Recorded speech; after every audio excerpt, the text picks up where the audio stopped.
Thank you, distinguished representatives of foreign governments and international and regional organizations, Your Excellencies, the ambassadors and high commissioners, members of the diplomatic corps, permanent secretaries, commissioners, and representatives from government ministries, representatives from civil society organizations in the private sector, distinguished guests, ladies and gentlemen, Nisambula Vinaka, and a very good evening to you all.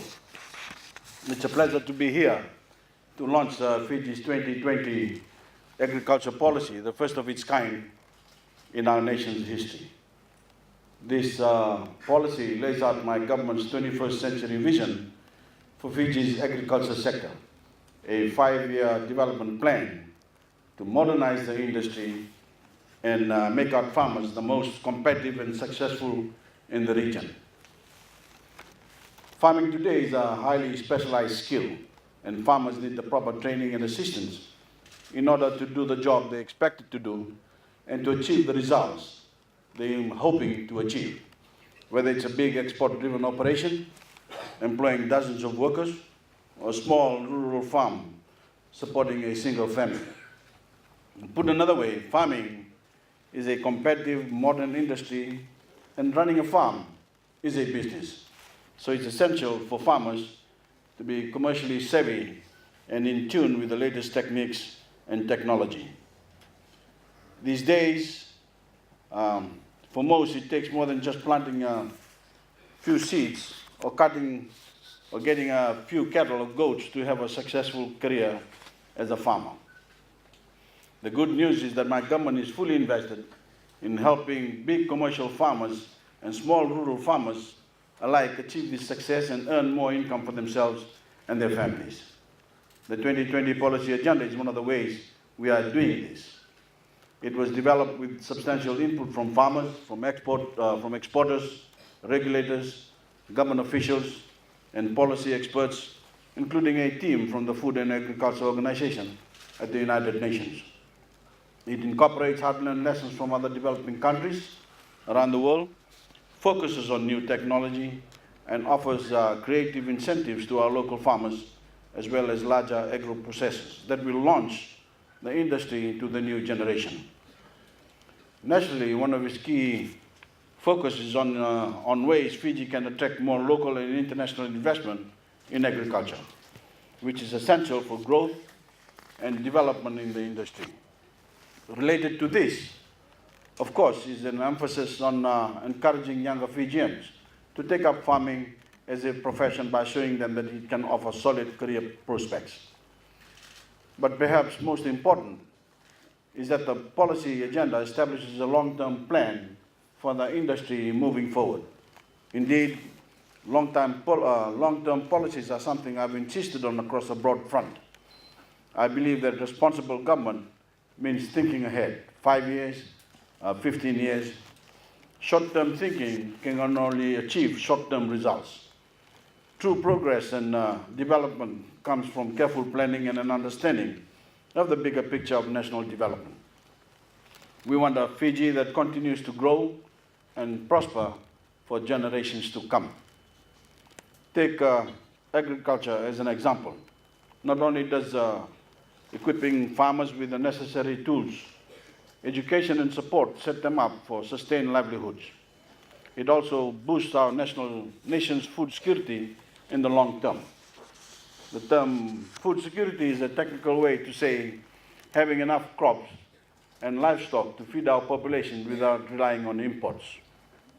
It's one of the biggest challenges that any country will face in the 21st century, and Fiji is no exception. My government wants all Fijians to benefit from growing more locally, growing more food locally.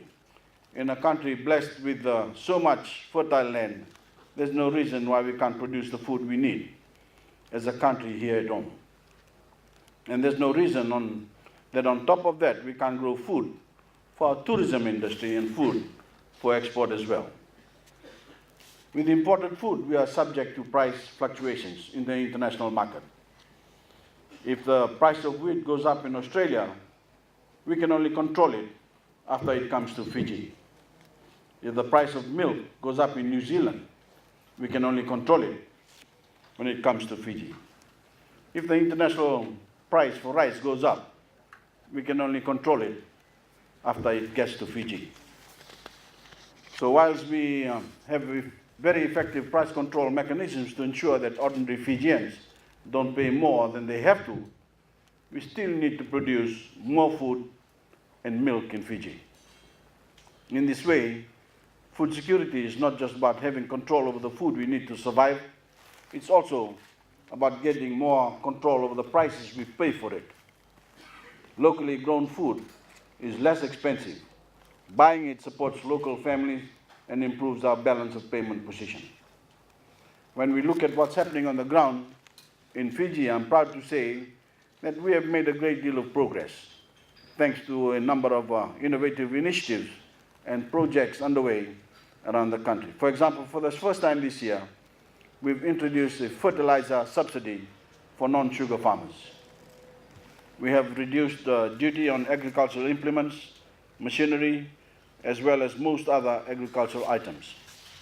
We are continuing to encourage young people to become farmers, and will continue to give more agricultural scholarships.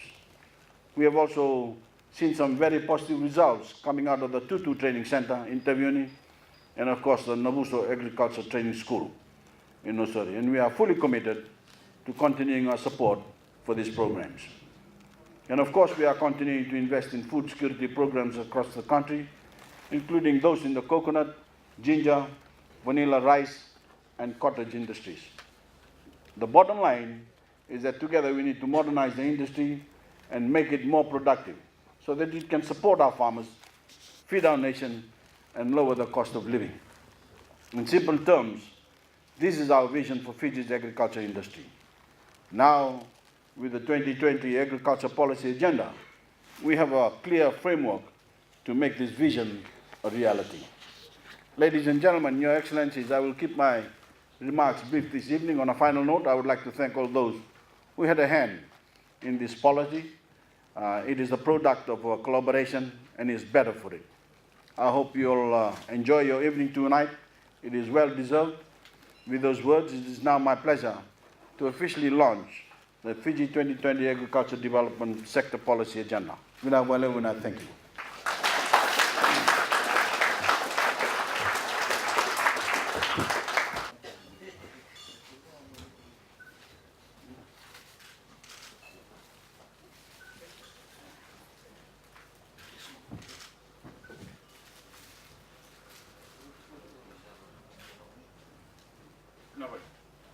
Ladies and gentlemen, a round of applause, please. The speaker of Fiji's 2020 Agriculture Sector Policy Agenda.